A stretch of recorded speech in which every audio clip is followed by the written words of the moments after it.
Desde los 15 trabajé en 2 empleos. Nunca pedí ayuda y a los 28 compré mi casa. Mis padres me llevaron a juicio diciendo que debía ser de mi hermana. El fallo del juez los dejó rojos. Estaba parada frente a una casita con persianas azules, apretando un manojo de llaves con tanta fuerza que el metal se me clavaba en la palma de la mano. 28 años, 13 años trabajando en 2 empleos. Y aquí estaba mío, solo mío. La casita distaba mucho de ser perfecta. La pintura del porche estaba descascarillada, el canalón estaba un poco doblado y una de las ventanas tenía una grieta. El porche crujía bajo mis pies cuando pisaba. Los peldaños de madera estaban desgastados en el centro, probablemente porque decenas de personas habían entrado en la casa a lo largo de los años. Pero era mío, comprado con el dinero que había ganado con mis propias manos. Cada centavo ganado olía a productos químicos para el cabello del salón y a café.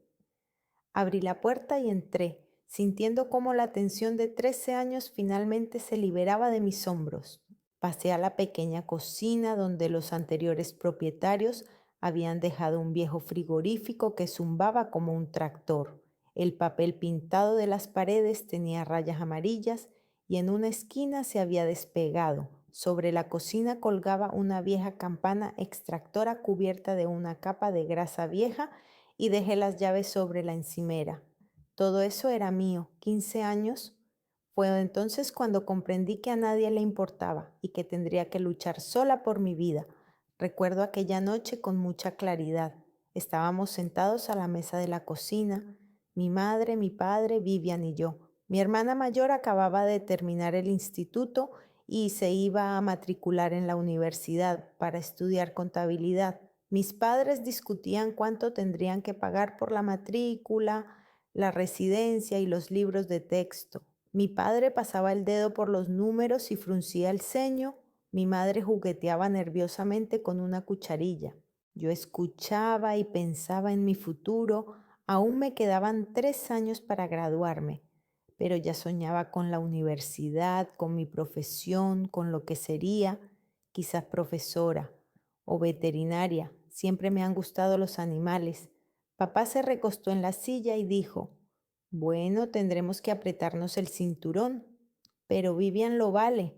Es una chica inteligente, llegará lejos. Mamá asintió. Por supuesto. Siempre supimos que Vivian llegaría lejos. ¿Recuerdas que en octavo curso ganó la Olimpiada de Matemáticas? ¿Cómo no recordarlo? Sonrió papá. Vivian sonrió modestamente y bajó la mirada. Siempre había sabido parecer tan dulce y correcta. Me senté en silencio, esperando a que la conversación llegara a mí, pero no llegó. Hablaban de Vivian, de su futuro, de cómo podría encontrar un buen trabajo y ayudar a la familia. Papá dijo algo sobre que siempre se necesitan contables y que Vivian tendría un sueldo estable. Mamá añadió que podría encontrar trabajo en una buena empresa, tal vez incluso en la ciudad. Finalmente me armé de valor. Y cuando termine la escuela, ¿qué opinan? ¿Dónde sería mejor que fuera para que nos fuéramos? Hubo un momento de silencio. Papá me miró como si acabara de darse cuenta de que yo también estaba sentada a la mesa. Mamá se detuvo con la tetera en la mano. Emily, ya sabes que no podemos pagar 2 matrículas, dijo papá lentamente como si estuviera explicando algo obvio. Mamá añadió con más suavidad mientras dejaba la tetera sobre la mesa.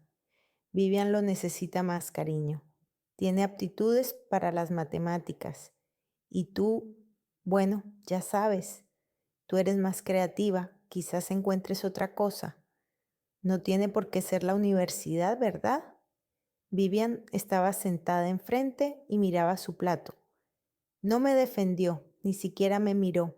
Simplemente se quedó sentada en silencio, removiendo con la cuchara una taza de té a medio terminar. Sentí que me ardía la cara, se me hizo un nudo en la garganta y me costaba tragar. Asentí con la cabeza, dije en voz baja, entendido, y me fui a mi habitación. Nadie me llamó para que volviera. Esa noche me tumbé en la cama y me quedé mirando al techo. A través de la fina pared se oía a mis padres hablando en su dormitorio, voces apagadas, a veces risas. Tenía 15 años y acababa de darme cuenta de que no recibiría ni un centavo para la universidad. Si quería algo tendría que conseguirlo por mí misma. Nadie iba a ayudarme. 2 semanas después empecé a trabajar como asistente en un salón de belleza cerca de la escuela. Vi el anuncio en el escaparate por casualidad, cuando salía de la parada de autobús. Se necesita asistente a tiempo parcial. Entré. Olía a laca para el pelo y a algún tipo de champú floral. Junto al espejo había una mujer de unos 50 años con el pelo pelirrojo brillante. La dueña, una mujer llamada Judy, al principio me miró con escepticismo. ¿Cuántos años tienes, niña?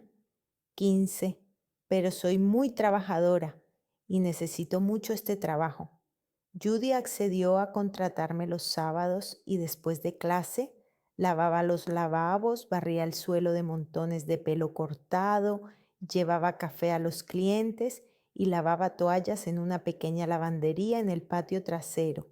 Judy me pagaba poco dinero, un poco más que el dinero de bolsillo que mis compañeras de clase recibían de sus padres, sin hacer nada, pero me prometió enseñarme a cortar el pelo si demostraba que valía la pena.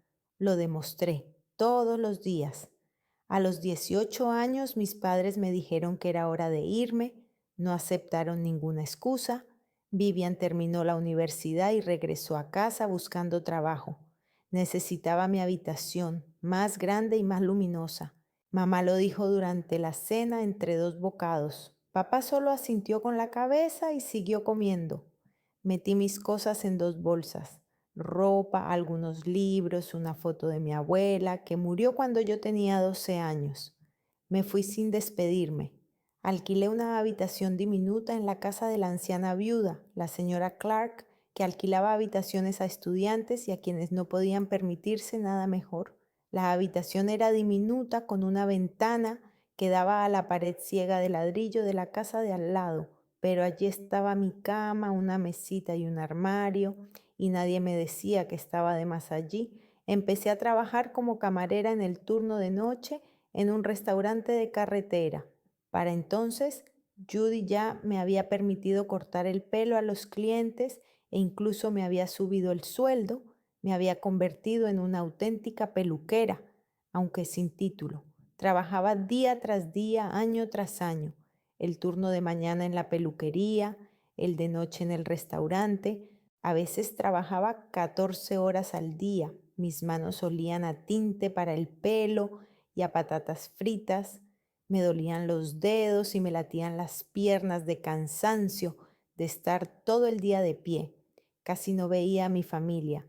No me llamaban por teléfono ni me invitaban a las fiestas.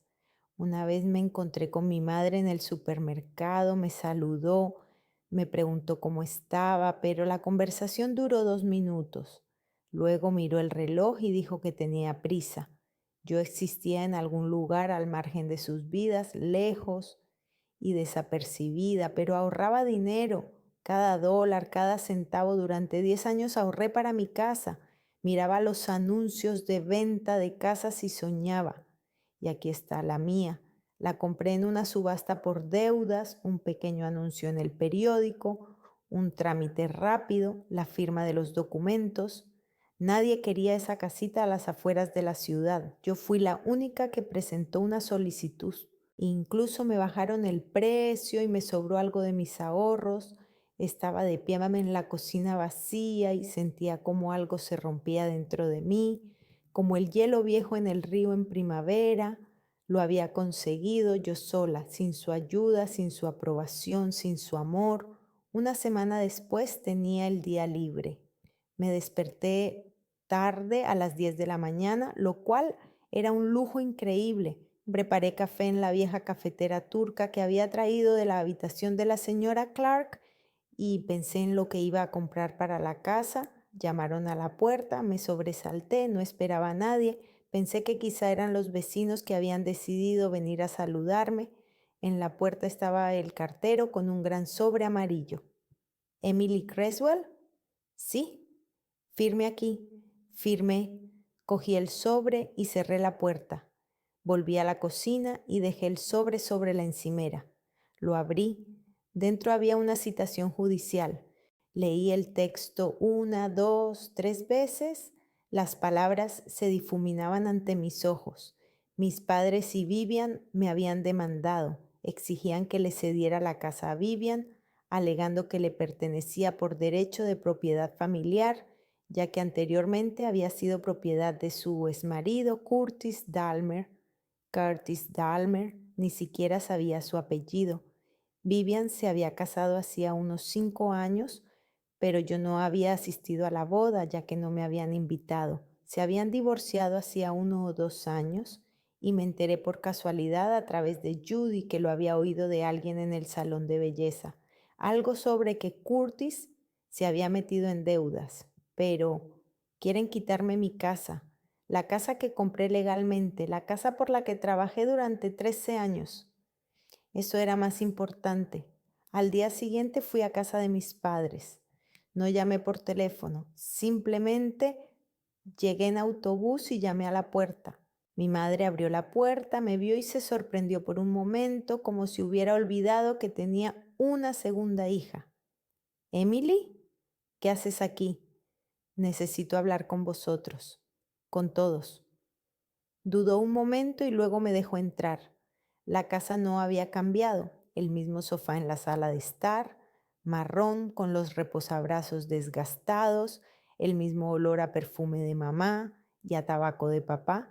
En la pared había fotos, principalmente de Vivian, su foto de graduación, fotos de la boda, fotos de alguna fiesta de empresa.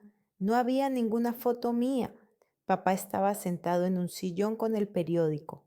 Me miró por encima de las gafas, pero no dijo nada. Vivian estaba de pie junto a la ventana con una taza en las manos. Llevaba un jersey impecable y vaqueros.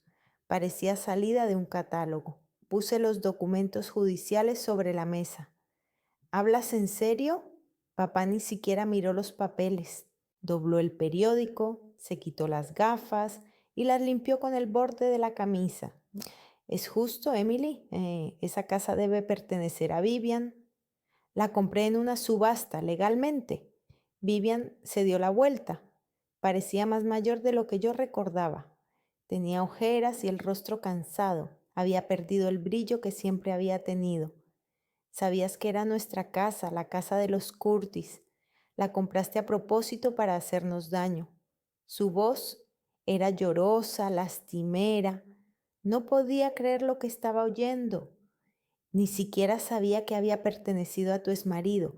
Solo estaba buscando una casa barata y encontré el anuncio. No tenía ni idea. Mamá intervino cruzando los brazos sobre el pecho. No inventes, Emily. Es demasiada casualidad. Los miré a esas personas que se suponía que eran mi familia y no reconocí a nadie. No les debo nada, dije en voz baja, pero con claridad. Yo misma gané el dinero para esta casa, yo sola. Papá frunció el ceño. No seas egoísta. Vivian lo está pasando mal, necesita apoyo y tú vas a quitarle su propiedad. No mientas diciendo que no lo sabías. Me eché a reír, risa breve y maliciosa. Fue una risa amarga, casi histérica. Luego me di la vuelta y me fui. Nadie me detuvo, nadie me llamó para que volviera. Solo oí a mi madre decirle en voz baja a Vivian: no te preocupes, querida, lo arreglaremos todo. Por la noche me senté en el suelo del salón de mi casa vacía, con la espalda apoyada en la fría pared. A mi alrededor no había nada, ni muebles, ni cuadros, ni siquiera cortinas en las ventanas. Solo yo y la citación judicial en mis manos. El papel temblaba, mis manos temblaban. No iban a ceder, lo sabía, pero yo tampoco podía ceder. Encontré el bufete de abogados en la guía telefónica, una pequeña placa en el segundo piso de un viejo edificio de ladrillo en el centro de la ciudad. Thomas Greener, abogado. Subí las escaleras que crujían bajo mis pies y llamé a la puerta con cristal tras la cual se difuminaba la silueta de una persona. Adelante, dijo una voz masculina. Thomas Greener resultó ser un hombre de unos 60 años, con el pelo ralo y canoso y gafas de montura fina. El despacho estaba lleno de armarios con archivadores y sobre la mesa se amontonaban montones de documentos. Olía a papel viejo y café. Siéntese, por favor, dijo señalando una silla frente a su escritorio. Cuénteme. Le conté todo, sobre la casa, sobre la subasta, sobre la demanda de mis padres y Vivian. Greener escuchó con atención, tomando notas de vez en cuando en un cuaderno amarillo. Cuando terminé, se recostó en la silla. ¿Tiene todos los documentos de la compra? Saqué una carpeta de mi bolso. Allí estaban el contrato de compraventa, los recibos de pago y el certificado de la subasta. Greener los revisó atentamente, comprobó algo varias veces y luego levantó la vista. Desde el punto de vista legal, el caso es sencillo. Usted compró la propiedad de forma legal en una subasta pública. La cuestión es solo en qué se basa su demanda. Pueden alegar que la subasta se llevó a cabo de forma incorrecta o que tienen derecho preferente de compra como familiares. Pero si la subasta se organizó de acuerdo con la ley y ellos no ejercieron su derecho a participar, ganaremos. Dejó los papeles sobre la mesa, se quitó las gafas y las limpió con el borde de la camisa. Sea sincera, ¿de verdad no sabía que la casa pertenecía al exmarido de su hermana? No lo sabía, ni siquiera sabía su apellido. No fui a la boda. Greener asintió. Bien, eso es importante, porque si lo hubieran sabido y lo hubieran ocultado, podrían haber surgido problemas para demostrar la buena fe del comprador, pero si simplemente vieron el anuncio y lo compraron, es su derecho legítimo. ¿Cuánto costará?, pregunté en voz baja. Él me dijo la cantidad. Me tragué saliva. Era la mitad de los ahorros que me quedaban después de comprar la casa, pero no tenía otra opción. De acuerdo, asentí. Las 2 semanas siguientes viví en constante tensión. Trabajaba en el salón de belleza, trabajaba en el restaurante y por las tardes me sentaba con Greener y me preparaba para el juicio. Él me explicaba qué decir, cómo comportarme, a qué preguntas responder. El día del juicio llegó el jueves. Llegué al juzgado media hora antes de la vista, vestida con mi único traje de oficina, uno azul oscuro que había comprado una vez en rebajas. Me temblaban las manos cuando empujé la pesada puerta de madera. Mis padres y Vivian ya estaban sentados en la sala. Mi madre llevaba una blusa clara y una falda y mi padre un traje oscuro. Vivian llevaba un vestido negro y el pelo cuidadosamente recogido. Estaban sentados al otro lado de la sala con su abogado, un hombre joven con un traje caro y una carpeta de documentos. Cuando entré me miraron, pero no me saludaron. Greener ya estaba allí. Estaba sentado a la mesa ordenando unos papeles. Me senté a su lado, apretando las manos sobre las rodillas.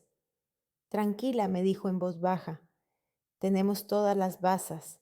El juez entró a las 9 en punto, un hombre severo de unos 50 años con las sienes canosas.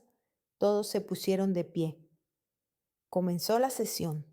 El abogado Vivian habló primero. Presentó una moción para que se declarara nulo el acuerdo.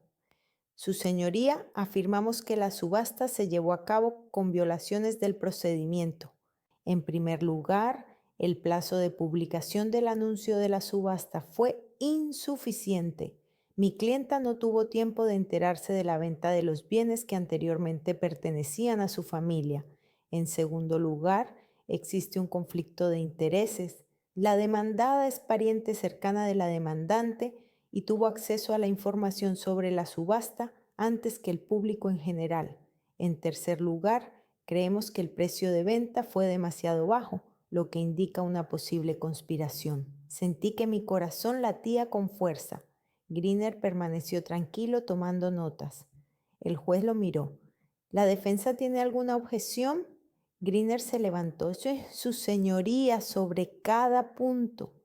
En cuanto al plazo de publicación, el anuncio de la subasta se publicó en un periódico local 30 días antes de la celebración de la subasta, lo que cumple plenamente los requisitos de la ley. Aquí tiene una copia del periódico con la fecha de publicación.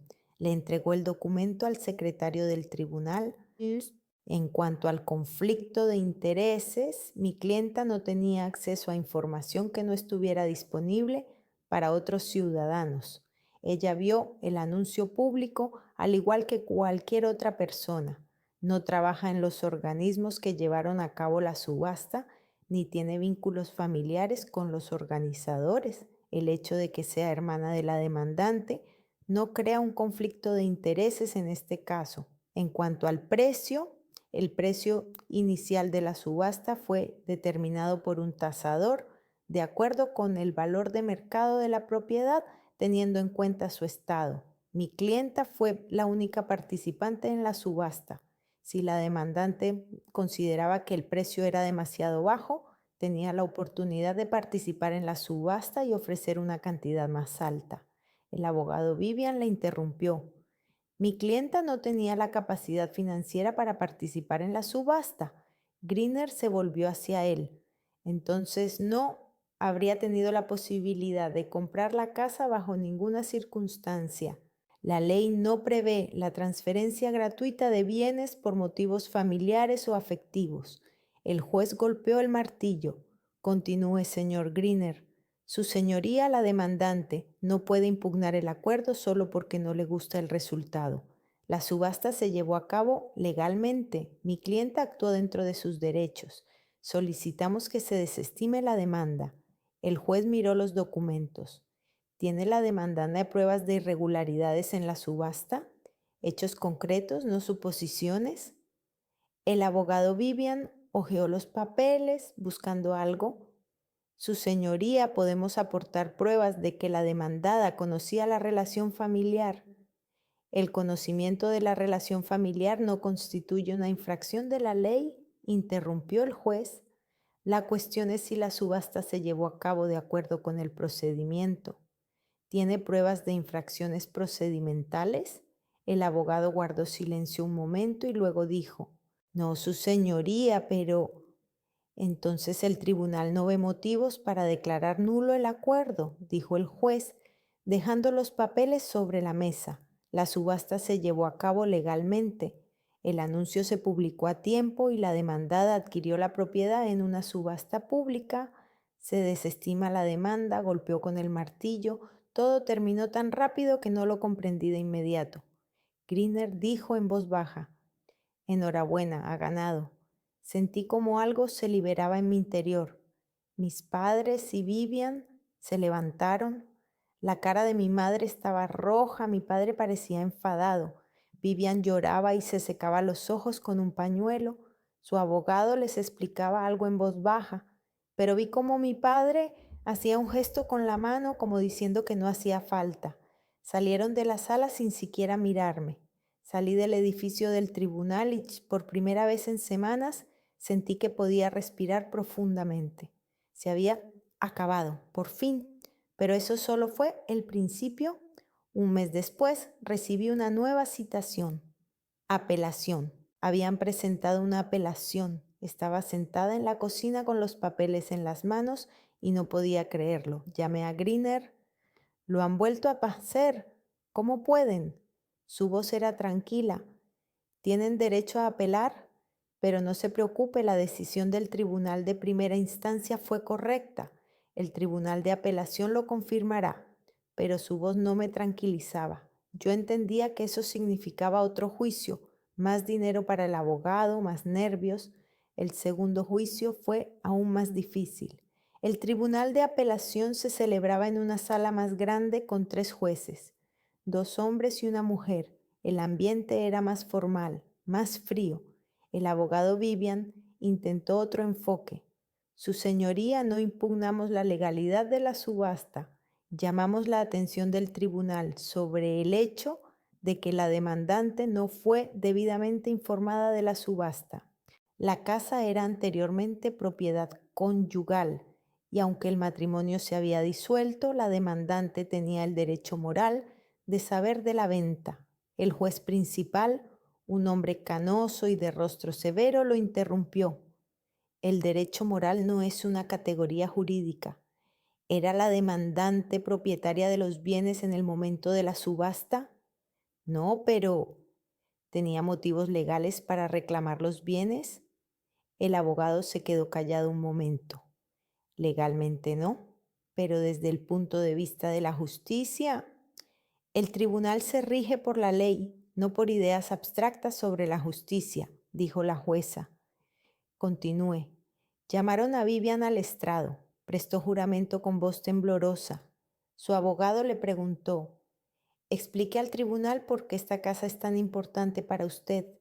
Vivian se echó a llorar. Era mi hogar. Viví allí 3 años.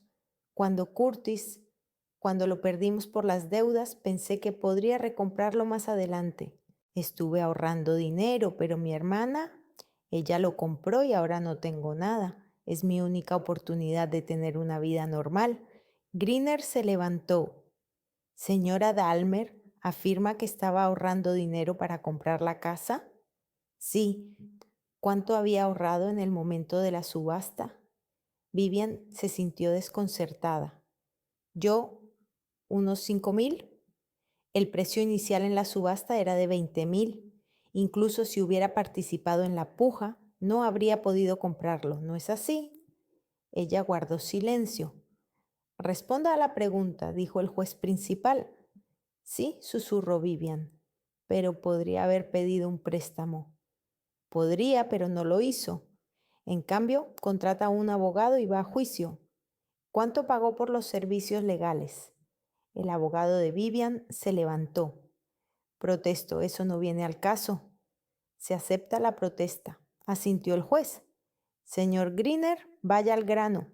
El quid de la cuestión, su señoría, es que la demandante no aprovechó la oportunidad legal de participar en la subasta y ahora intenta obtener la propiedad a través de los tribunales de forma gratuita.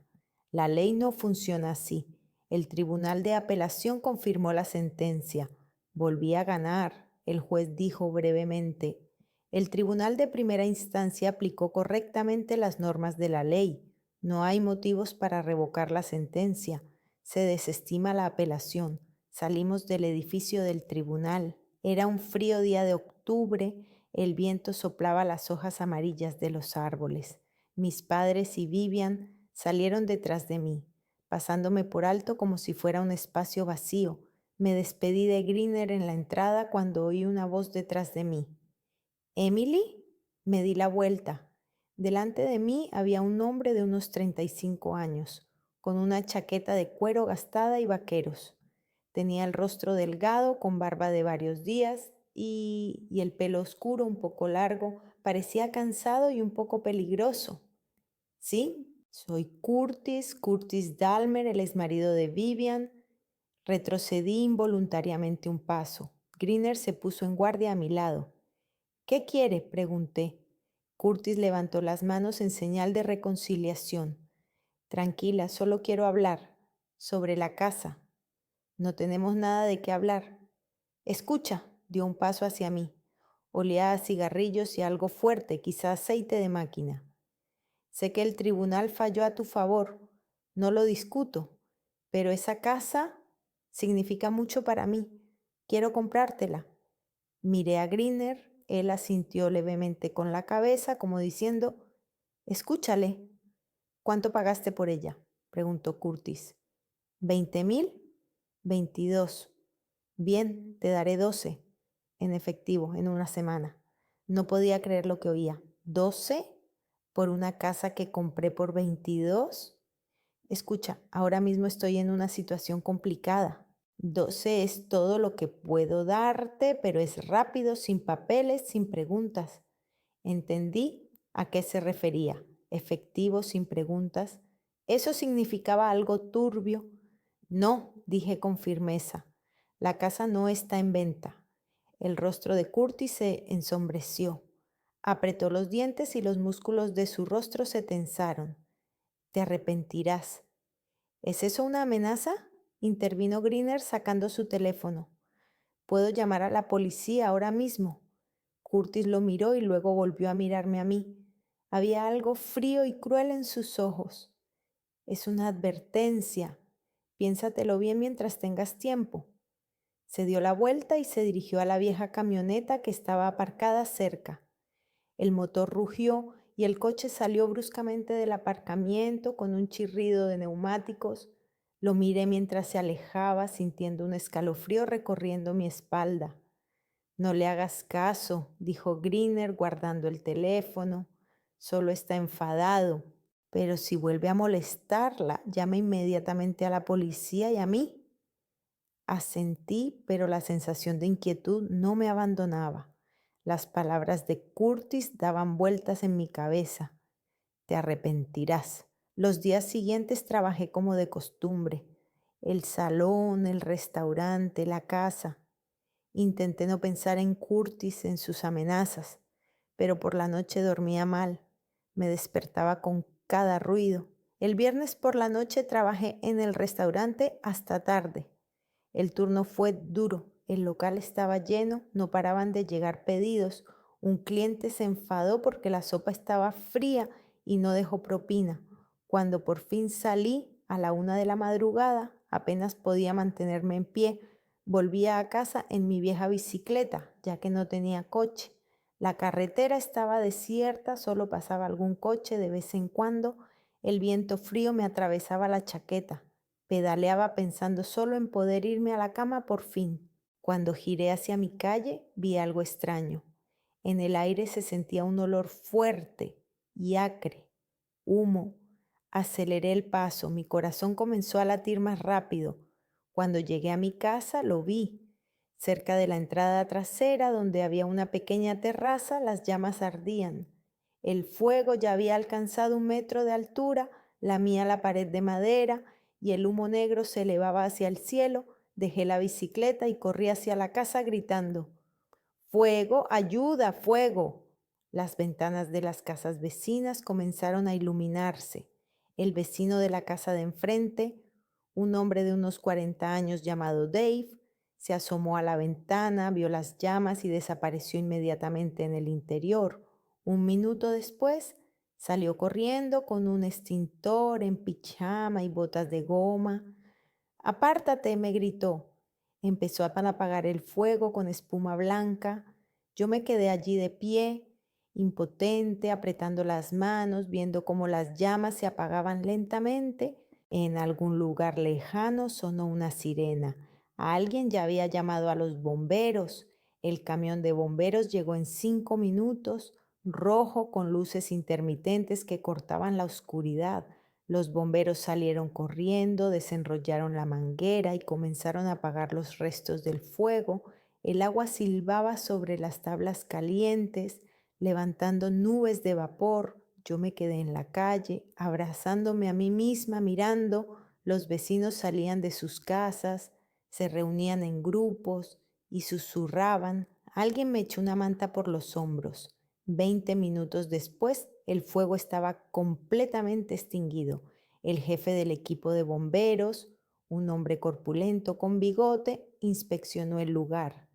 Ha sido una suerte que el vecino reaccionara rápidamente. Un poco más y el fuego habría alcanzado el tejado. Entonces no se habría podido salvar. Se sentó junto a la terraza quemada y alumbró con una linterna. ¿Veis esto? Señaló los restos de un trapo empapado en algo oscuro. Alguien ha prendido fuego a propósito. Es un incendio provocado. Sentí un escalofrío. No me sorprendió. En el fondo ya lo sabía. Tienen que llamar a la policía, dijo mientras se levantaba. Y no entren hasta que se aseguren de que la estructura es segura. Asentí con la cabeza, incapaz de articular palabra. Me quedé en mi jardín, mirando la esquina quemada de mi casa, las marcas negras de humo en la pared, los charcos de agua que goteaban del porche. Alguien había intentado quemar mi casa, y yo sabía quién. La policía llegó 1 hora después. 2 patrulleros, un joven con rizos pelirrojos y una mujer mayor con rostro cansado, inspeccionaron la terraza quemada hicieron algunas preguntas y anotaron mis datos.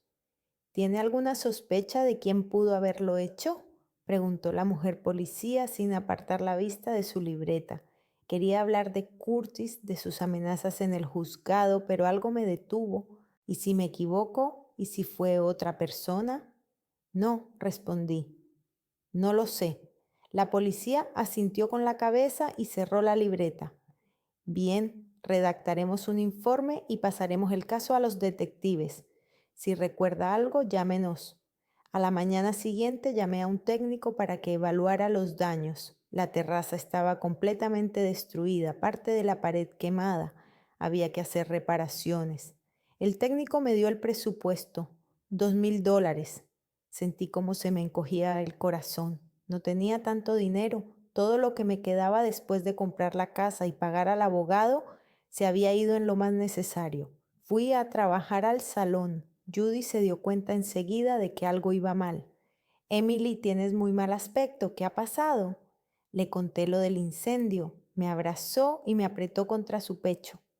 Dios mío, niña, ¿has ido a la policía? Sí, pero Judy se apartó y me miró a los ojos. ¿Sabes quién pudo haber sido? Me quedé callada, lo sabía, pero no podía demostrarlo. Ese mismo día, durante la pausa para comer, estaba sentada en una pequeña habitación detrás del salón, comiendo un sándwich e intentando no pensar en todo lo que había pasado. Llamaron a la puerta. Judy asomó la cabeza. Hay alguien aquí para verte. Salí al salón principal. Curtis estaba de pie junto a la puerta. El corazón se me subió a la garganta. Me detuve en medio de la sala con las manos involuntariamente cerradas en puños. ¿Qué quieres? Mi voz sonó más brusca de lo que pretendía. Curtis levantó las manos. Oye, tranquila. Solo quería ver cómo estabas. Me enteré del incendio. Es horrible, ¿verdad? Hablaba con suavidad, con compasión, pero en sus ojos había una especie de fría burla. Lo sabía. Estaba segura de que lo sabía. ¿Cómo te has enterado?, le pregunté. Las noticias vuelan en una ciudad pequeña, sonrió. Vivian me lo ha contado. Está preocupada por ti, por cierto. Todos lo están. Mentira. Una mentira descarada. Gracias por preocuparte, pero yo me las arreglaré. Curtis se acercó. Judy estaba detrás de mí. Sentía su presencia, su apoyo. Escucha, sé que las cosas no han salido muy bien entre nosotros, dijo Curtis, pero de verdad quiero ayudarte. Quizás ahora cambies de opinión sobre vender la casa. Puedo subir el precio a 15. Sé que necesitas dinero para las reparaciones. 15,000. Sigue siendo menos de lo que pagué, pero más que 12. No, dije, la casa no está en venta. Emily, sé razonable. Ya llamé a la policía, dije. Están investigando el incendio. Los detectives están trabajando en el caso. Así que si vuelve a ocurrir algo, no seré yo la que salga perjudicada. El rostro de Curtis cambió. La suavidad desapareció y apareció algo agudo, asustado. Dio un paso atrás. Ajá, bueno, vale. Espero que encuentren al culpable. Yo también lo espero. Le miré directamente a los ojos. Se dio la vuelta y salió rápidamente. La campana de la puerta tintineó. Me quedé allí de pie mirándole a través del cristal del escaparate. Se subió a su camioneta y se marchó sin siquiera mirar atrás. Judy se acercó a mí. Es él, ¿verdad? Asentí con la cabeza. Pero no puedo demostrarlo. La semana pasó lentamente. La policía no se ponía en contacto conmigo. Llamé 2 veces y me dijeron que estaban trabajando en el caso, que los detectives estaban comprobando las hipótesis, pero en sus voces se notaba que les daba igual. El incendio de una pequeña casa en las afueras de la ciudad, sin víctimas, sin grandes daños, hay asuntos más importantes. Comprendí que si quería saber la verdad, tendría que actuar por mi cuenta. Encontré a un detective privado a través de un conocido del restaurante. Me dio un número de teléfono y me dijo, Irwin Shell, ex policía, trabajó en la policía durante 30 años. Se jubiló hace 5 años y ahora se dedica a investigaciones privadas. Si alguien puede descubrir la verdad, es él. Llamé. Una voz masculina, ronca por el tabaco, respondió tras el tercer tono. ¿Sí? ¿Es usted el señor Shell? Me llamo Emily Creswell. Necesito su ayuda. Calle Maple, número 43. Mañana a las 2 de la tarde. Y colgó sin esperar respuesta. Al día siguiente fui a verlo. La casa era pequeña, de una sola planta, con la pintura desconchada en las paredes. Llamé a la puerta. Me abrió un hombre de unos 52 años, delgado, arrugado, con el pelo canoso recogido en una coleta corta. Llevaba vaqueros y una camiseta descolorida. ¿Emily? Me miró por debajo de sus pobladas cejas. Pasa, dentro olía a humo de cigarrillo y café. La habitación estaba llena de carpetas, en las paredes había mapas de la ciudad, fotos y algunas notas. La mesa estaba llena de papeles. Siéntate, dijo Irwin señalando una silla. Cuéntame. Le conté todo, sobre la casa, los juicios, Curtis, el incendio. Irwin escuchaba en silencio, de vez en cuando daba una calada a su cigarrillo. Cuando terminé, apagó la colilla en el cenicero. ¿Cuánto estás dispuesta a pagar? Le dije la cantidad, todo lo que había podido ahorrar durante la última semana. No era mucho. Irwin me miró, luego sonrió, con el rostro arrugado. Está bien, no trabajo por mucho dinero. Trabajo cuando el caso es interesante. Y este puede ser lo suficientemente interesante. Se levantó, tomó las llaves de la mesa. Vamos a tu casa. Quiero ver el lugar del incendio. Fuimos en su viejo sedán que olía a tabaco y a algo más, quizá aceite. Irwin permaneció en silencio durante el trayecto, solo golpeaba el volante con los dedos de vez en cuando. Cuando llegamos, salió del coche y se quedó mucho tiempo mirando la casa, luego se acercó a la terraza quemada, se agachó y empezó a examinar los restos. Sacó una linterna del bolsillo e iluminó las rendijas entre las tablas. Buscó algo, encontró un fragmento y lo guardó en una bolsa de plástico. Combustible casero, murmuró. Gasolina mezclada con algo más. Un aficionado. Luego pidió las llaves de la casa. Se las di. Entramos. Irwin recorrió las habitaciones. Examinó las paredes, el suelo, miró dentro de los armarios. Cuando llegó a la puerta del sótano, se detuvo. ¿Qué hay ahí abajo? No lo sé. Aún no había bajado. Solo hay cosas viejas de los antiguos propietarios, supongo. Irwin abrió la puerta. Las escaleras conducían a la oscuridad. Encendió la linterna y comenzó a bajar. Yo lo seguí. El sótano era pequeño, con paredes de hormigón y techo bajo. Olía a humedad y a algo químico. Irwin iluminó las esquinas con la linterna y luego se detuvo junto a una vieja mesa metálica en un rincón. Mira aquí, dijo, señalando la superficie de la mesa. Me acerqué. La mesa estaba cubierta de manchas extrañas, blanquecinas, amarillentas, con una especie de costra. Irwin sacó un palillo del bolsillo, raspó un poco de la costra y lo olió. Su rostro se volvió serio. Aquí se cocinaban drogas, dijo en voz baja. Metanfetamina probablemente. ¿Ves estas marcas?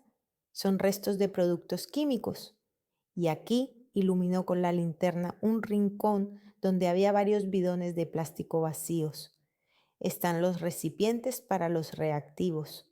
Sentí como un escalofrío me recorría el cuerpo. ¿Qué? ¿Tu casa se utilizaba como laboratorio para fabricar drogas?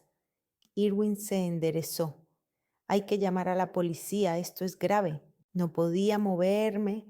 Miraba la mesa, los bidones, las manchas en el suelo. En mi casa se fabricaban drogas.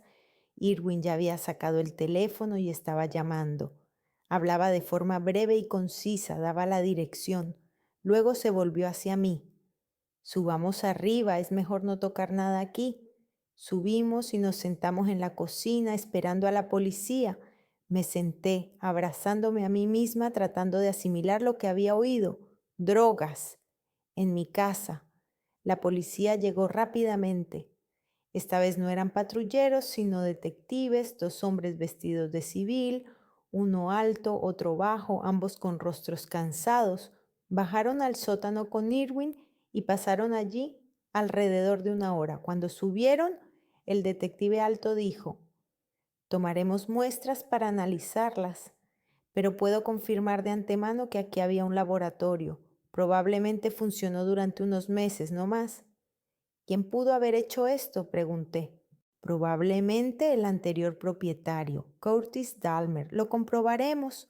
Me dejaron sus datos de contacto y me pidieron que no entrara en el sótano hasta que terminaran el peritaje. Luego se marcharon. Me senté en la cocina mirando por la ventana. Irwin me sirvió un vaso de agua. Bebe, tienes que calmarte. Bebí. El agua estaba fría y me ayudó a aclarar un poco las ideas. Ahora la policía se interesará por el caso, dijo Irwin. Las drogas son algo serio. Empezarán a investigar. Asentí con la cabeza y entonces de repente lo comprendí. Curtis, susurré. Él quería recuperar esta casa a toda costa. Y Vivian también. Sabían lo del laboratorio. Querían destruir las pruebas. Irwin se sentó frente a mí. Es lógico. Tu hermana también podría estar involucrada. Si vivía aquí con Curtis, podría saberlo. O ayudar, añadí en voz baja. Irwin asintió. Hay que vigilarlos. Si están involucrados en el incendio y las drogas, ahora estarán nerviosos. La gente bajo presión comete errores. Solo hay que pillarlos. ¿Puedes vigilarlos?, pregunté. Sí, costará más, pero... Se calló y me miró. ¿Cuánto tienes? Le dije la cantidad, mis últimos ahorros, lo último que me quedaba. Irwin asintió. Será suficiente para una semana.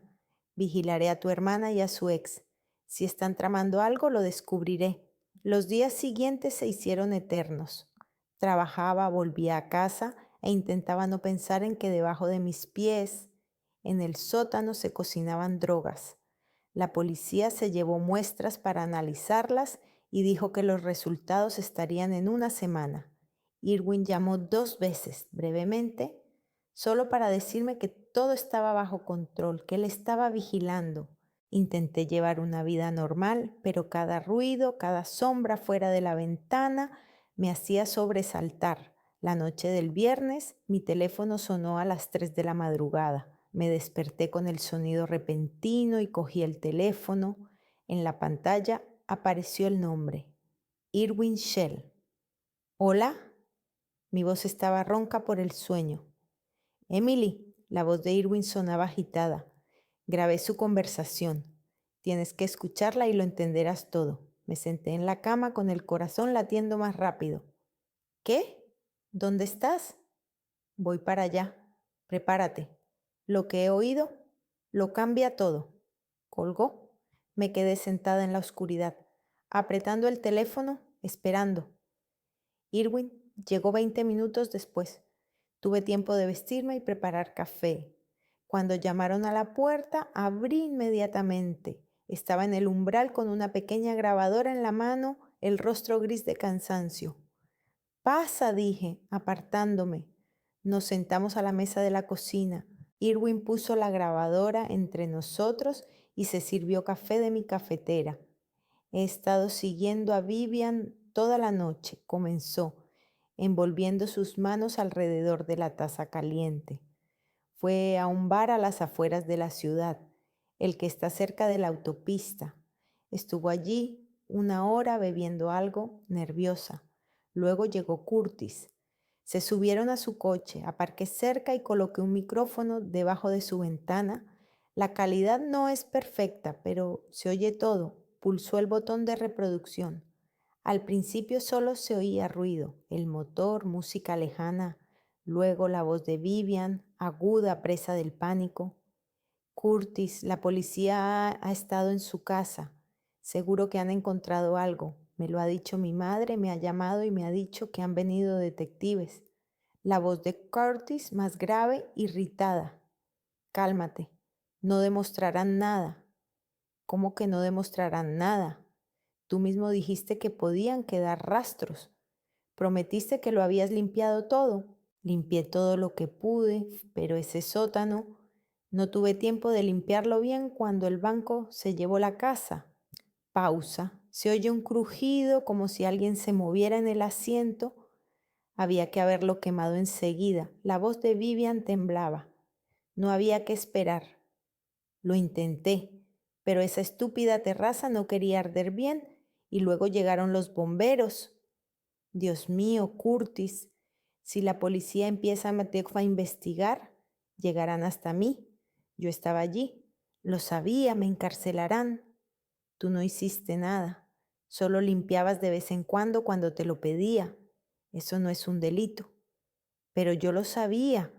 Sabía lo que hacías en ese sótano. Vi ese equipo, esos bidones. Me pedías que sacara la basura, que limpiara los envases vacíos de reactivos. Si la policía encuentra mis huellas en algo allí, no hay huellas tuyas. Limpié todo lo que tocaste. No puedes estar seguro. ¿Y si queda algo? ¿Y si alguien me vio sacar las bolsas de basura? La voz de Curtis se volvió más dura. Nadie vio nada. Estás paranoica. No estoy paranoica. Solo entiendo que si me encuentran, si hay algo que me delate, Curtis, ¿puedo ir a la cárcel? No soportaré la cárcel. Silencio. Luego Curtis volvió a hablar. Escucha, hay que actuar. Si la policía encuentra pruebas concretas en el sótano, empezarán a buscar a todos los que tenían acceso a la casa. Pueden llegar hasta ti. Hay que hacer algo. ¿Qué? ¿Qué podemos hacer? No lo sé. Quizás intentar hablar con tu hermana, convencerla de que me venda la casa o que me deje entrar para limpiarlo todo definitivamente. Si me da un día, solo un día en la casa, destruiré todo lo que hay allí. La policía no encontrará nada. No lo permitirá. Ya has visto lo terca que es. Me odia. Entonces no sé qué hacer, pero no podemos quedarnos de brazos cruzados. Si la policía llega hasta ti, yo también caeré, ¿entiendes? Estamos juntos en esto. No quiero estar junta en esto. La voz de Vivian temblaba por las lágrimas. Nunca lo quise. Solo quería ayudarte. Dijiste que no sería por mucho tiempo, que ganarías dinero y lo dejarías. Lo prometiste.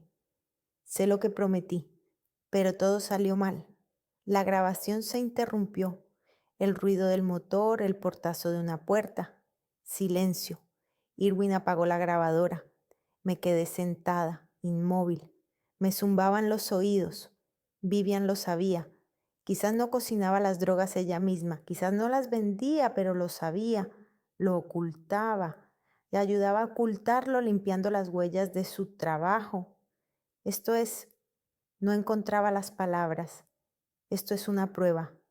Sí, asintió Irwin. ¿Es suficiente para que la policía inicie una investigación seria?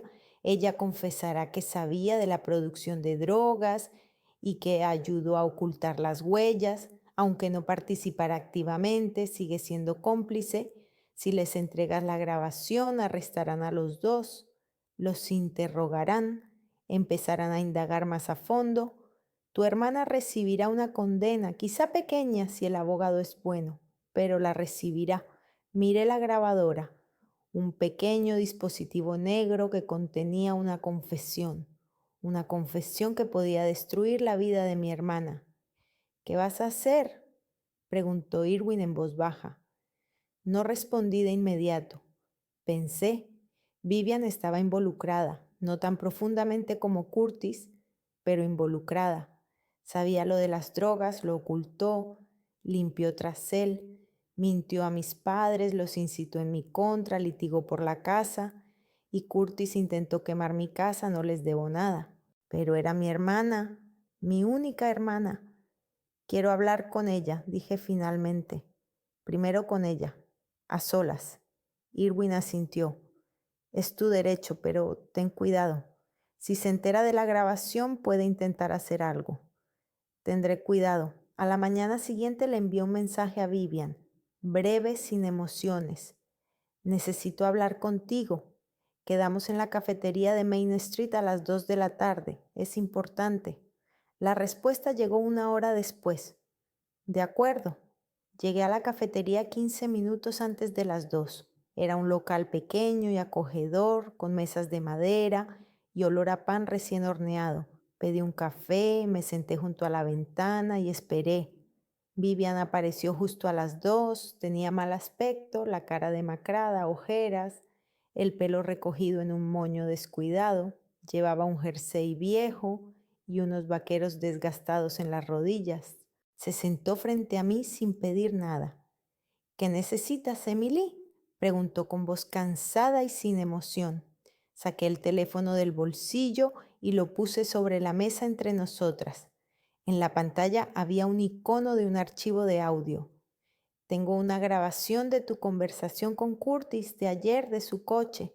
Al principio el rostro de Vivian no cambió, luego palideció, sus ojos se agrandaron. ¿Qué? Ya me has oído, la grabación en la que dices que sabías que Curtis cocinaba drogas en el sótano, en la que dices que limpiabas después de él, que sacabas la basura con los reactivos, en la que Curtis dice que intentó quemar mi casa. Ella se quedó en silencio, le temblaban los labios. Eso no es cierto. Te lo estás inventando. Pulsé el botón de reproducción. La voz de Vivian resonó en el altavoz. Sabía lo que hacías en ese sótano. Me pedías que sacara la basura, que limpiara los envases vacíos de los reactivos. Apagué el reproductor.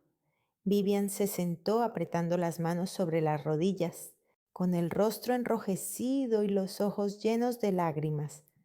¿Me has estado siguiendo? Contraté a un detective, te seguí a ti y a Curtis. Vivian se levantó bruscamente. La silla se apartó con un estruendo. Varios clientes se giraron. No tienes derecho, gritó. Es mi vida privada.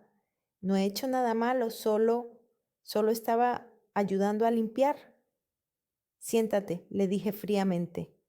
Si no, iré ahora mismo a la policía y les entregaré esta grabación y todos oirán cómo solo estabas limpiando. Se quedó paralizada. Lentamente volvió a sentarse. Las lágrimas le corrían por las mejillas, pero no se las secó. Emily, por favor, cuéntalo, la interrumpí. Todo, desde el principio. Y no te atrevas a mentir. Lo oigo todo en la grabación. Tragó saliva y se secó la cara con la manga.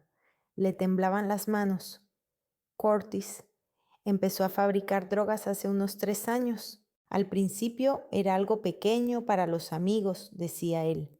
Luego se hizo más grande. Alquiló esa casa y luego la compró. Decía que era rentable, que allí nadie miraba, que era una zona apartada. Yo, yo no lo sabía al principio. Lo juro, no lo sabía. ¿Cuándo te enteraste? Al cabo de un año, quizá un poco más. Vi el equipo en el sótano, esas extrañas botellas de cristal, bidones, unos tubos. Le pregunté qué era. Durante mucho tiempo no quiso decirme nada, pero luego confesó. Yo quería irme, pero se calló mirando la mesa, pero él me convenció para que me quedara. Decía que no sería por mucho tiempo, que ganaría dinero y lo dejaría, que necesitábamos dinero para el futuro, para los niños, para una vida normal. Y tú le creíste. Sí, susurró. Soy tonta, le creí. Y luego empezó a pedirme pequeñas cosas, que le ayudara pues a sacar la basura del sótano, bidones vacíos, unos filtros usados, trapos. Decía que era peligroso tirarlo a la basura normal, que había que llevarlo fuera. Yo, yo lo hacía, a veces. No muy a menudo, pero lo hacía. Cogía la basura en bolsas, la llevaba al vertedero a las afueras de la ciudad y la quemaba allí. Su voz se quebró. A veces me pedía que simplemente limpiara el sótano después del trabajo, limpiar las superficies, fregar el suelo. Decía que le costaba hacerlo él mismo después de un largo día de trabajo. No pensaba, no entendía que me estaba convirtiendo en cómplice, solo pensaba que estaba ayudando a mi marido. Ayudabas a ocultar un delito, le dije con dureza. Lo sé, Levantó la voz, pero luego la bajó mirando a los demás visitantes. Lo sé, cometí un error terrible, espantoso, cuando todo empezó a desmoronarse, cuando el banco empezó a embargar la casa por las deudas de Curtis, comprendí que tenía que huir. Pedí el divorcio y me mudé de vuelta con mis padres. Pensé que todo había terminado. Pensé que Curtis lo había limpiado todo, que no quedaba ningún rastro. Pero luego compré la casa. Ella asintió con la cabeza, secándose nuevas lágrimas. Sí, cuando mi madre me dijo que habías comprado la casa en una subasta, no me lo creí. No podía creer tal casualidad. Pensé que sabías que querías atraparme o algo así, pero luego me di cuenta de que simplemente no lo sabías. Lo compraste porque era barato y te asustaste. Sí, me asusté. Podía haber quedado algún rastro en el sótano, mis huellas dactilares en algo que había limpiado, o alguien podría haberme visto sacar la basura. Si la policía viene, si empieza la investigación, me encarcelarán. Sé que me encarcelarán, aunque solo estuviera limpiando. Ella inclinó la cabeza, los hombros temblando por los sollozos. Yo me senté, mirándola, y sentí una mezcla de sentimientos: ira, lástima, decepción. Ella no era una criminal, era una mujer tonta y débil que amaba al hombre equivocado y hacía tonterías por él, pero aún así era culpable. Convenciste a mis padres para que me demandaran, le dije en voz baja. Les dijiste que te había robado la casa. Sí, susurró. Les dije que era injusto, que tú sabías de tu relación con Curtis y que compraste la casa a propósito para hacerme daño. Me creyeron, siempre me han creído, no les dije nada de las drogas. Nunca, no lo saben. Si se enteran, su voz se quebró y Curtis intentó quemar la casa. Yo no le pedí que lo hiciera, levantó la cabeza con los ojos rojos, desesperada. Lo juro por todo lo sagrado, yo no se lo pedí. Solo le dije que tú no querías vender, que la policía podría iniciar una investigación después de ver el sótano. Él decidió por su cuenta que si quemaba la casa, destruiría las pruebas. Me enteré después de que lo intentara cuando me llamó y me dijo que no había funcionado, que habían venido los bomberos. Se secó la cara con las manos, difuminando el rímel bajo los ojos. No quería hacerte daño, Emily, solo quería sobrevivir, no ir a la cárcel. Eso era todo lo que quería. Me recosté en la silla. Todo encajaba. Vivian no era la mente maestra. No cocinaba drogas, no las vendía. Simplemente cerraba los ojos, limpiaba lo que hacía su marido, esperando que todo saliera bien. Débil, asustada, confundida, pero lo sabía, lo ocultaba, ayudaba. ¿Qué quieres de mí?, preguntó Vivian en voz baja. Sé que lo hice todo mal. Sé que merezco un castigo, pero te lo ruego, no entregues esta grabación a la policía. Por favor, no soportaré la cárcel, no podré. ¿Por qué debería ayudarte?, pregunté. Después de todo lo que has hecho, después de los juicios, las mentiras, después de que tu ex intentara quemar mi casa. Porque soy tu hermana, susurró. Sé que eso no significa mucho ahora.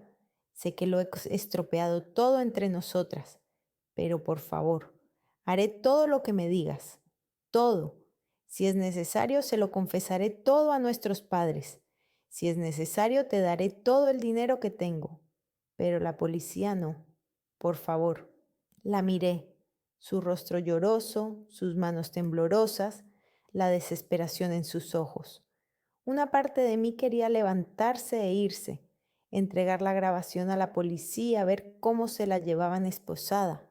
Una parte de mí pensaba que se lo merecía, pero otra parte no veía a una delincuente, veía a una mujer tonta y asustada que había cometido errores y ahora estaba pagando por ellos, que había sido mi hermana antes de convertirse en una extraña. Lo pensaré, dije finalmente, pero si intentas contactar con Curtis, aunque sea una sola vez, para avisarle o algo así, iré directamente a la policía. ¿Entendido? Ella sintió con la cabeza, conteniendo la respiración. Entendido, no lo haré. Lo prometo. No volveré a hablar con él. Vete a casa, le dije. Espera mi llamada. Cogí el teléfono de la mesa y me levanté. Vivian me miró con los ojos llenos de esperanza y miedo. Salí de la cafetería sin mirar atrás. El aire frío me golpeó la cara, despejándome la mente. Caminaba por la calle apretando el teléfono en el bolsillo y pensaba. Tenía en mis manos un arma capaz de destruir la vida de Vivian, una llamada a la policía y todo habría terminado. La arrestarían, la juzgarían y la encarcelarían. Sus padres descubrirían la verdad sobre su querida hija. Lo perdería todo. Y una parte de mí quería eso. Quería justicia, quería que respondiera por todo, por los años de indiferencia, por las mentiras, por los juicios, por su complicidad en los delitos. Pero otra parte estaba cansada, cansada de la ira, de la lucha, del odio. Solo quería vivir, solo quería ser feliz en mi casa que tanto me había costado ganar. Me detuve junto a mi bicicleta y abrí el candado. Saqué el teléfono y miré el icono del archivo de audio. Podía destruir su vida, pero ¿quería hacerlo? Al día siguiente le pasé la grabación a Irving. No toda, solo la parte en la que Curtis hablaba del incendio y de que no había tenido tiempo de borrar todas las huellas del sótano. Corté la parte sobre Vivian. ¿Estás segura?, me preguntó Irving cuando le di la memoria USB con el archivo editado. Sí, respondí. ¿Es suficiente para arrestar a Curtis? El resto no me incumbe. Me miró atentamente y luego asintió. De acuerdo. Se lo pasaré a los detectives esta noche. Arrestaron a Curtis 2 días después. Me enteré por las noticias. En una breve nota en el periódico local, arrestado un hombre sospechoso de fabricar metanfetamina y provocar un incendio. La foto de Curtis era la del mismo hombre delgado con la chaqueta raída, solo que ahora con esposas. Irwin llamó esa misma noche. Lo detuvieron esta mañana. Registraron su casa y encontraron el equipo y los productos químicos. Además, tu grabación como prueba del incendio. Ahora está detenido sin derecho a fianza. ¿Ha dicho algo? De momento nada. Ha contratado a un abogado, pero los detectives dicen que hay pruebas suficientes.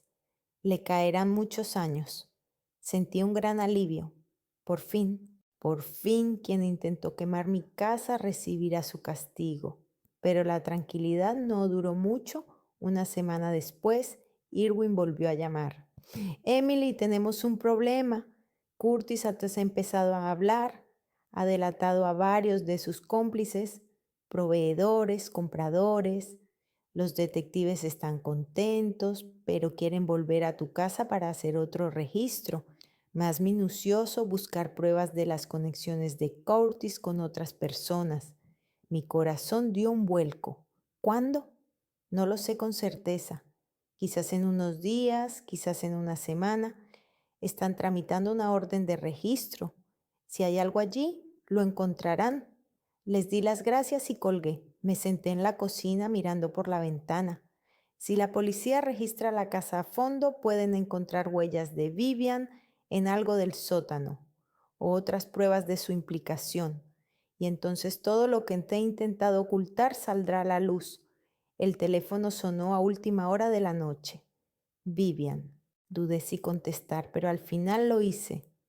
Emily, su voz temblaba. He oído lo de Curtis, lo han detenido, lo sé. Mamá me ha dicho, ha oído de alguien que la policía quiere volver a registrar tu casa. ¿Es cierto? Me quedé en silencio un momento y luego dije, sí, es verdad. Se oyó un sollozo ahogado. Dios mío, Emily, si vienen, si empiezan a buscar en serio, lo encontrarán. Mis huellas están en los bidones que limpié o en otras cosas. No recuerdo exactamente qué toqué allí. Curtis dijo que lo había limpiado todo, pero ¿y si no lo ha hecho? ¿Qué quieres que haga? Déjame ir allí, limpiarlo. Sé dónde puede estar. Dame un día, solo uno. Haré todo lo posible para que la policía no encuentre nada. Por favor. Me senté mirando por la ventana oscura. Mi rostro se reflejaba en el cristal, cansado, con ojeras. Podría haberme negado. Podía dejar que la policía viniera y encontrara todo lo que había allí. Podía ver cómo arrestaban a Vivian o... ¿Cuánto vale esta casa ahora en el mercado? Pregunté de repente. Vivian se quedó callada, sorprendida. ¿Qué? ¿Cuánto vale? Si quisieras comprarla ahora en el Mercado Libre, ¿cuánto pagarías? No, no lo sé. Quizás 25.000. Es vieja, necesita reformas. 44.000, dije con claridad. El doble de lo que yo pagué. Me compras la casa por 44.000 y entonces será tuya. Haz lo que quieras con ella. ¿Qué? Emily, no tengo tanto dinero. Consíguelo. Tienes 3 días antes de que la policía emita la orden. Si en 3 días me traes 44.000 en efectivo, la casa es tuya. Si no, no puedo ayudarte. Emily, por favor, es imposible. 3 días, repetí y colgué el teléfono. No sabía si ella podría conseguir tanto dinero, pero si lo conseguía no solo recuperaría mis gastos, sino que los duplicaría. Podría comprar una casa nueva, mejor, empezar una vida realmente nueva, y Vivian podría borrar sus huellas y evitar la cárcel, o no podría, y entonces el destino decidiría por mí. Los 3 días siguientes se hicieron eternos. Trabajé en el salón, trabajé en el restaurante, intenté no pensar en la fecha límite. Vivian no llamó, no escribió, no sabía qué estaba haciendo, si estaba intentando conseguir el dinero o si ya se había rendido. Al tercer día, por la noche, a las 8, llamaron a la puerta. Abrí. En el umbral estaba Vivian con una gran bolsa de deporte en las manos. Tenía el rostro pálido y los ojos rojos por la falta de sueño. ¿Puedo pasar?, preguntó en voz baja. Me aparté para dejarla pasar. Entró, dejó la bolsa en el suelo del vestíbulo y abrió la cremallera. Dentro había dinero, fajos de billetes cuidadosamente atados con gomas elásticas. 44.000, dijo Vivian con voz ronca. Cuéntalo si no me crees. Me agaché y cogí un fajo. Conté varios billetes. Eran auténticos. Miré a Vivian. ¿De dónde? Mis padres dieron todo lo que tenían, todos sus ahorros. Papá quería comprar una camioneta nueva y había estado ahorrando durante 2 años. Mamá estaba ahorrando para reparar el techo. Lo dieron todo. Su voz temblaba y el resto lo pedí prestado, en 3 bancos diferentes, a un interés terrible. Lo estaré pagando durante 10 años, quizá más. Se secó los ojos con la mano. Pero eso no importa. Lo importante es que el dinero está aquí. La casa es ahora mía. Miré la bolsa con el dinero y luego a Vivian. Parecía destrozada. Sus padres habían entregado sus ahorros. Ella se había endeudado para muchos años. Todo para ocultar su error. Sí, asentí. La casa es tuya. Mañana prepararé los documentos. Te los traeré para que los firmes. Vivian respiró hondo, largo y tembloroso. Gracias. No me des las gracias a mí. Has pagado el doble de lo que vale. Lo sé, pero es mejor que la cárcel. Cogió el bolso y lo dejó en el suelo junto a mí. Puedo bajar al sótano ahora mismo. Quiero hacerlo todo hoy antes de que llegue la policía. La miré fijamente durante un rato y luego asentí. Haz lo que tengas que hacer. Estaré arriba. Vivian bajó al sótano. La oí moverse allí, rebuscar algo, raspar. Una hora después, subió con 2 grandes bolsas de basura. Ya está, dijo. He cogido todo lo que podía tocar. Limpié todas las superficies con un producto que elimina las huellas. Ahora no queda nada. ¿Dónde lo vas a tirar? Señalé las bolsas con la cabeza. Las quemaré, lejos de la ciudad, como hacía antes. Vivian levantó las bolsas. Josh, me voy.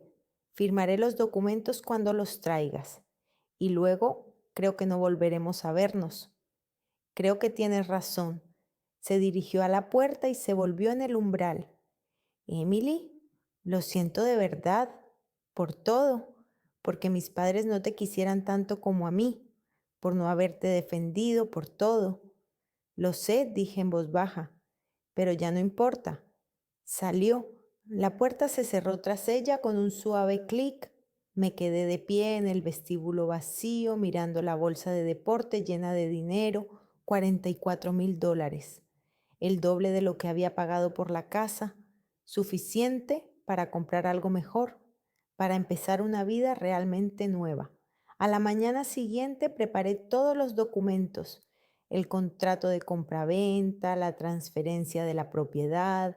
Vivian lo firmó todo sin leerlo. Nos reunimos en la oficina del notario, intercambiamos los documentos y nos separamos, sin despedidas, sin abrazos.